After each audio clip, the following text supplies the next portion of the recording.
Hello viewers, কেমন আছেন সবাই? আশা করি অনেক ভালো আছেন। তো বরাবরের মতন আবারও চলে আসলাম আপনাদের মাঝে নতুন একটি ভিডিও নিয়ে। অনেক সময় দেখা যায় হোয়াটসঅ্যাপে কেউ কল দিলে বা হোয়াটসঅ্যাপে কেউ এসএমএস পাঠালে সেই কল বা এসএমএস ডিসপ্লেতে শো করে না বা ডিসপ্লেতে দেখা যায় না। কল কিন্তু হোয়াটসঅ্যাপে ঠিকই আসছে। তো এই ধরনের সমস্যা যদি আপনার ফোনে হয়ে থাকে তাহলে কিভাবে সমাধান করবেন তা এই ভিডিওতে সম্পূর্ণ আমি আপনাদেরকে দেখিয়ে দেব। তাই ভিডিওটি না টেনে সম্পূর্ণ দেখতে থাকুন।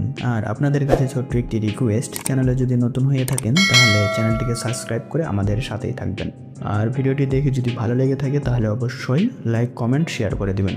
তাহলে চলুন আর দেরি না করে ভিডিওটি শুরু করা যাক। তো প্রথমে এই কাজটি করার জন্য আপনার ফোন থেকে সেটিংসে চলে আসবেন। দেখুন আমি আমার ফোনের সেটিংসে চলে আসলাম। সেটিংসে আসার পর অ্যাপ ম্যানেজমেন্ট নামে একটি সেটিংস পেয়ে যাবেন। এক একটা ব্র্যান্ডের ফোনে এক এক ধরনের নামে এই অপশনটি থাকতে পারে। অন্যান্য ব্র্যান্ডের ক্ষেত্রে অ্যাপস নামেও থাকতে পারে, আবার কারো ফোনে অ্যাপস নোটিফিকেশন নামে এই অপশনটি থাকতে পারে। তো আমার ফোনে অ্যাপ ম্যানেজমেন্ট নামেই আছে, তো এই অপশনটিতে ক্লিক করে দিবেন। ক্লিক করার পর এরকম ইন্টারফেস দেখতে পারবেন। এখান থেকে আপনি অ্যাপস সেটিংসে ক্লিক করে দিবেন। এখন দেখুন আমার ফোনে থাকা সকল অ্যাপস কিন্তু এখানে শো করছে। আপনাদের ক্ষেত্রেও এরকম অ্যাপস শো করবে। তো আমাদের যেহেতু হোয়াটসঅ্যাপে সমস্যা, তাই আমরা এখান থেকে হোয়াটসঅ্যাপটি খুঁজে বের করে নেব।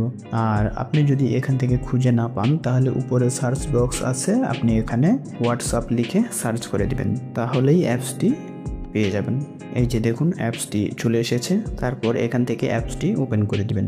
ওপেন করার পর অ্যাপসের সেটিংস ইন্টারফেসটা কিন্তু এরকম দেখাবে। তো মূল কাজ আমাদের এই সেটিংসগুলোতেই করতে হবে। তো প্রথমত আমরা দুইটি সেটিংস নিয়ে কাজ করব, নোটিফিকেশন অ্যান্ড পারমিশন। এই দুটি সেটিংসে কাজ করলে আমাদের হোয়াটসঅ্যাপের কল মেসেজের যে সমস্যা ছিল সেগুলো আশা করি সমাধান হয়ে যাবে। তো প্রথমেই আপনারা নোটিফিকেশানে ক্লিক করে দেবেন। ক্লিক করার পর এখানে দেখতে পাচ্ছেন নোটিফিকেশান অপশানটি অফ রয়েছে। আপনারও হয়তো সেমভাবেই এই নোটিফিকেশান অপশানটি অফ রয়েছে, যার কারণে কেউ আপনাকে কল বা এসএমএস করছে সেটি কিন্তু আপনার ফোনের নোটিফিকেশানে শো করছে না।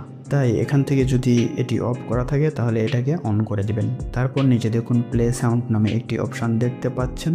এটা যদি অফ করা থাকে তাহলে আপনি এটাকেও অন করে দিবেন। তার নিচে দেখুন ভাইব্রেশন নামে একটি অপশান রয়েছে, আপনি এটাকেও অন করে দিবেন। তাহলে হবে কি, হোয়াটসঅ্যাপে যদি কোনো কল বা এসএমএস আসে তাহলে রিংটোন বাজবে, তার সাথে ভাইব্রেশন, বিপ দুটাই বাজবে। তারপর এখান থেকে ব্যাকে চলে আসবেন। ব্যাকে আসার পর এখন কাজ হচ্ছে পারমিশন অপশানটিতে, তাই আপনারা পারমিশন অপশানটিতে ক্লিক করে দেবেন। ক্লিক করার পর ইন্টারফেসটি কিন্তু এরকম দেখাবে।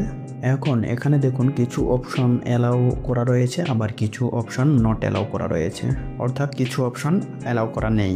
উপরের এইগুলো অ্যালাউ করা রয়েছে আর নিচেরগুলো অ্যালাউ করা নেই। তো আপনারা যদি এখান থেকে এগুলোকে অ্যালাউ না করেন তাহলে হোয়াটসঅ্যাপে কাউকে কল করতে পারবেন না, তারপর ভিডিও কলও হবে না। তো আপনারা এই অপশানগুলোকে অ্যালাউ করে দিবেন।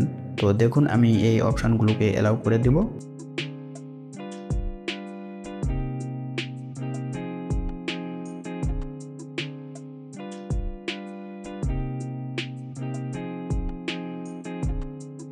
অ্যালাউ করা হয়ে গেলে ব্যাকে চলে আসবেন। এখন মোটামুটি আমাদের কাজ এখানেই শেষ। এখন যদি কেউ আপনাকে হোয়াটসঅ্যাপে কল অথবা মেসেজ করে তাহলে আপনার ফোনের ডিসপ্লেতে শো করবে, অর্থাৎ কে আপনার হোয়াটসঅ্যাপে কল করছে অথবা মেসেজ করছে সব কিছু আপনার ফোনে দেখতে পারবেন। আশা করি বুঝতে পেরেছেন হোয়াটসঅ্যাপে কল আসলে ডিসপ্লে যদি শো না করে তাহলে কিভাবে সমাধান করতে হয়। এই ধরনের ইনফরমেটিভ ভিডিও পেতে চ্যানেলটিকে সাবস্ক্রাইব করে রাখুন। আর ভিডিওটি দেখে যদি একটু উপকার হয়ে থাকে তাহলে লাইক, কমেন্ট করে ভিডিওটি শেয়ার করে দিবেন। ওকে ভিউয়ার্স, সবাই ভালো থাকবেন, সুস্থ থাকবেন। ধন্যবাদ।